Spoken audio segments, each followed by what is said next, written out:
are more than banking with Cap Ed. You know, Easter may be on all of our minds, but did you know that April is also National Financial Literacy Month? Financial literacy is having a basic grasp of money matters, and it actually consists of 4 fundamental pillars, which is debt, budgeting, savings, and investing. It's why we have Dawn Hall. She's the Executive Director of Ideal Idaho College Savings Program, joining us today to talk about the benefit of a 529. Very important for parents to really be thinking about. Absolutely. As they're planning ahead for their kids' college education. So first of all, what is a 529 and who is eligible? Great. So a 529 in Idaho, Ideal is Idaho's official 529 college savings program, but it's really for education in general.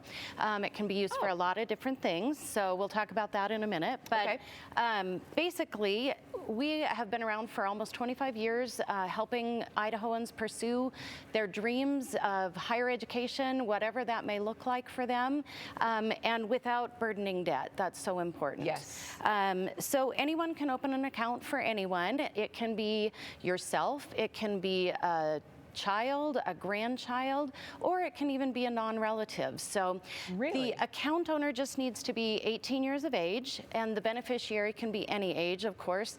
The younger the better, because it has time to grow then if they're younger, but you can open it at any time. The account owner has to be 18. Oh, I said that already. But the younger the better. The younger the better. So you can grow it. So I want to talk about a 529 though, because how does this differ than a typical savings account, right? This is for, like you said, education. In my mind, I think of saving for my child going to college, but you mentioned it could go towards any educational application. But so for a 529 though, are there tax benefits when it comes to opening these?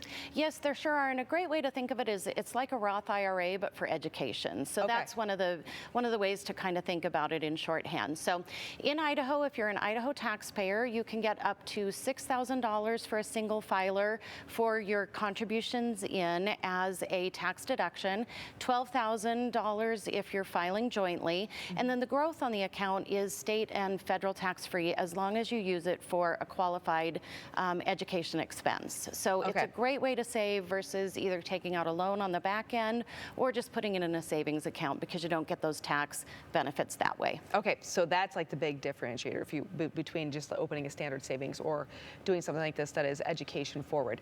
You kind of talked a little bit about this, but I want to get a little more into the weeds. Let's talk about withdrawals from a 529 account. What can they be used towards specifically? Yeah, that's a great question. So this has expanded over time since 529s were first allowed about 20-some years ago.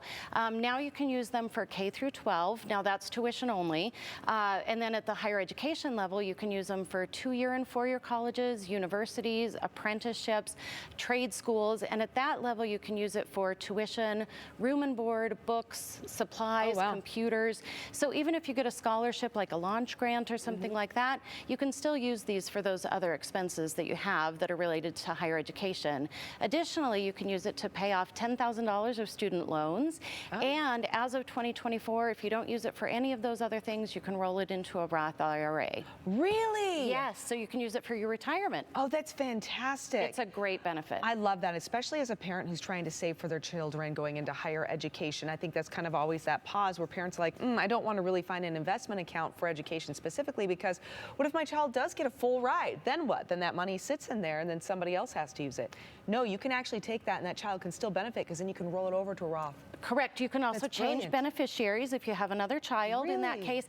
And I also want to point out you can use it nationwide. So it's not just here in Idaho, and that's another myth I think that people have in their minds. They don't realize that it can be used anywhere, which is a great way to be able to use it in a lot of different ways. And it's not just tuition only. It is anything education related, like you said, books, computers if needed, maybe an already accrued debt from a previous education.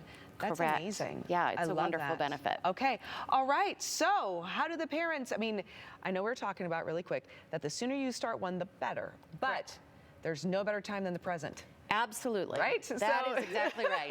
It's never too late. It's never too late. So parents, if you've been kind of dragging, your feet on this, look into this now. Where do they go for more information to open a 529? Our website has a wealth of information. It's idsaves.org. You can also sign up for our app, which is ReadySave 529.